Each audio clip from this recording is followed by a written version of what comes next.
Hi everyone and welcome back to my channel. It's me, Megan, and I'm here to talk bookish again. So today we're going to be talking about my last 5 library books that I read, and I'm going to tell you all about them.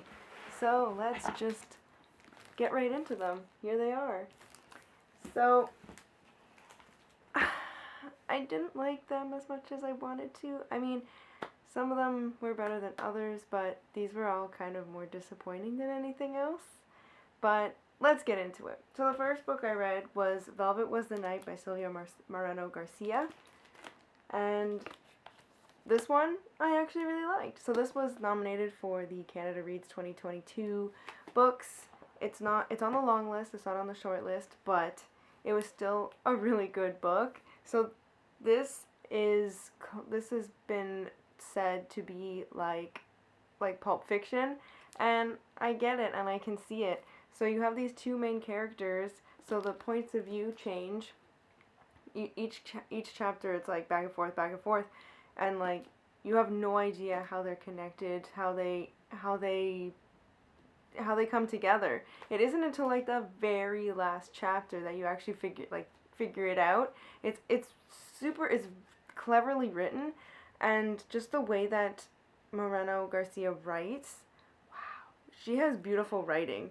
So, I mean, I'm ready to read everything that she writes. I mean, I literally just started Mexican Gothic today, and I've only read 1 chapter, but I'm very excited to continue with that. So, I highly recommend this one. I believe I rated it I was going to rate it 3 stars because the plot was kind of like all over the place, like Pulp Fiction is, and in the end, I gave it 4 stars because I was like, the writing was beautiful, and like just the way that she like came up and like everything came together was so good. So yes, I highly recommend this whirlwind of a novel. I mean, it's really fast paced too because it takes place within like a few short weeks, and there's so much going on that it's just so hard to tell you exactly what it's about without spoiling things. So that's this. Then my second novel that I read was The Collapsing Empire by John Scalise. And this, I mean, when I showed it in my last video, where I was like, this is sci-fi, this doesn't really look like something I would read. Man, I loved this. This was a great book. I rated this one 4 stars. This was like reading an episode of Star Trek. I was like, wow, I love Star Trek, so this was a lot of fun. So much like just like techie things, and it was just a lot of fun. The reason I didn't rate it 5 stars, because I would have rated it 5 stars, was just the way that he wrote female characters. So I was like, oh, I have to go to the bathroom. Oh, I have cramps. I'm like, wow, it wasn't needed. I was like, can we not talk about that? Like, it didn't add to the story. It didn't do anything. Like, it was just very strange. So, but as for everything else, the plot was so intricate, and like the way everything came together, and the way that this is just this is just the first book in the trilogy. So I look forward to seeing where the world building will go, because holy crap, it's amazing. So yes, 4 stars for this book too. And then we nosedive just a little bit. So then I read 100 Hours by Rachel Vincent. Ooh, almost dropped it. And I wanted to like this, but the characters bored me. They were like 6 rich kids who traveled to Colombia, because the main character her father's from Colombia, so she wanted to go back. It wasn't really explained why she wanted to go to Colombia, to go into the jungle and explore the jungle. And so they go, but they get captured because it's found out later, like it's related to her father, and her father didn't want her to go to Colombia because I guess he knew that this was gonna happen, like something like this would happen. So, I mean, the plot was interesting, and I didn't know where it was gonna go, but the characters were just so annoying. They just wanted to keep using like, well, you know who my father is? You know who my father? I'm like, no, I don't care. I don't care that your dad's like this big drug company guy. Like, I don't care. Like, ugh. there were a few characters who kind of redeemed it for me, where it was like they were more wholesome, but other than that, I just ugh. And no, I mean, I didn't care. This ended on a cliffhanger, and there's a sequel called 99 Lies, I think it's called. Um, I haven't decided if I'm going to read that or not to see where the characters end up, because I've been burned before where I've read, I mean, it's gone either way. I've read the first book and didn't like it, but then read the second book and it was better, but then I've also read the second book and it was worse, so I don't know what I'm gonna do. But yeah, this one wasn't it for me, and yeah, there was no palm tree good time beaches. It was jungle, forest, being captured, being held at gunpoint, and bombs. So it was, yeah, it was interesting. Not something I really cared for, but we'll see. I rated this, what did I rate this? 2.5 stars maybe? I can't remember exactly, but I think it might have been something like that. And then I read The Takedown by Corey Wang. I mean, this cover, I said it the last time, this cover is really, really pretty. And okay, the concept for this novel was really, really interesting because it was like, it takes place in the not so distant future where we no longer use cell phones, we use these things called docks, but like she never really explained what a dock was. Like, I mean, I got the premise of how to use it, but it would have been really nice to explain it better because obviously this is something that she's made up. It almost seems like it's like, ooh, this is a Google Doc. But anyway, I digress. And basically, the main character gets lost in a sex scandal with her teacher, and she has to basically prove that it's not her. And it's like it really took a look at like the future and technology and how we use it, and how everything in this world everything was on their dock, so it was like nothing was private.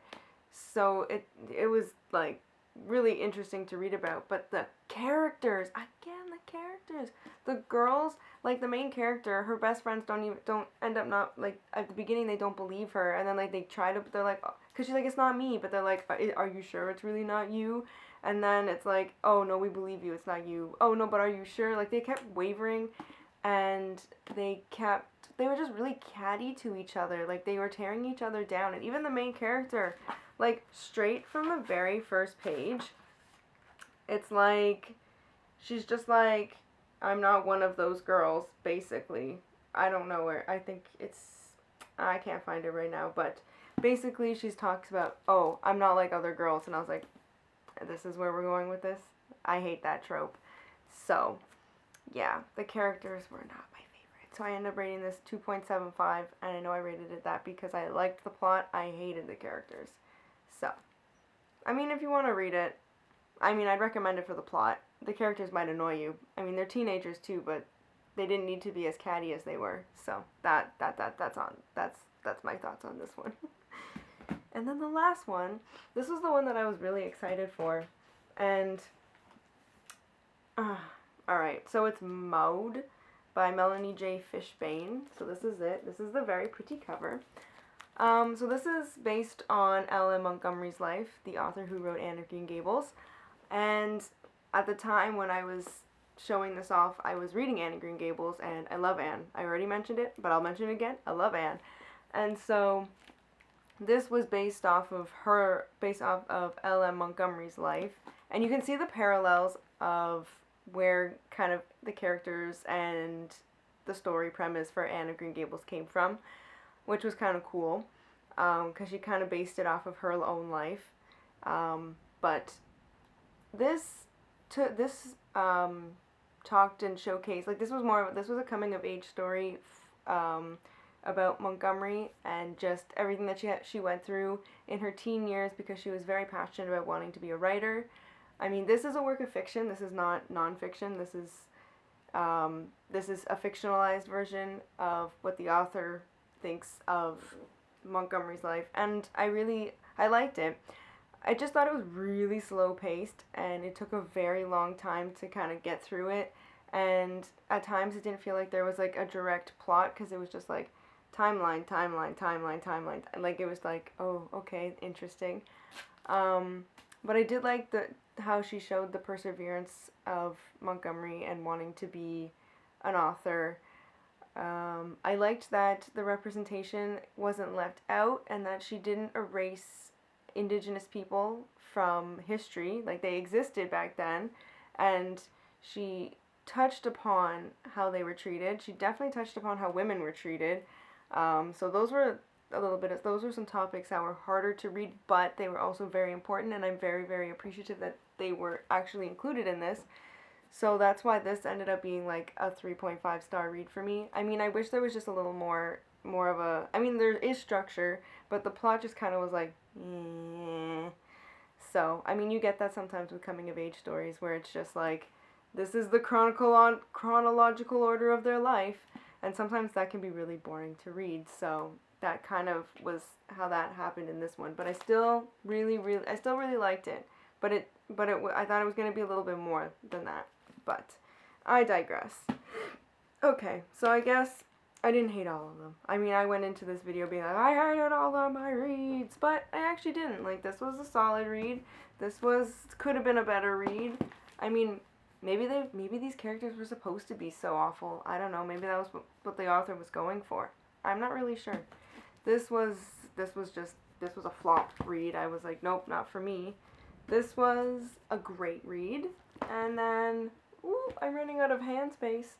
And then this one was also a great read. So there you go. The last 5 library books that I read. And I look forward to the next 5 that I'm going to be picking up tomorrow. So that video will be coming in the next probably few weeks too. So, on that note, please like, review, comment, like, comment, subscribe, do your thing, and I will see you all in my next video. So, thanks and bye guys!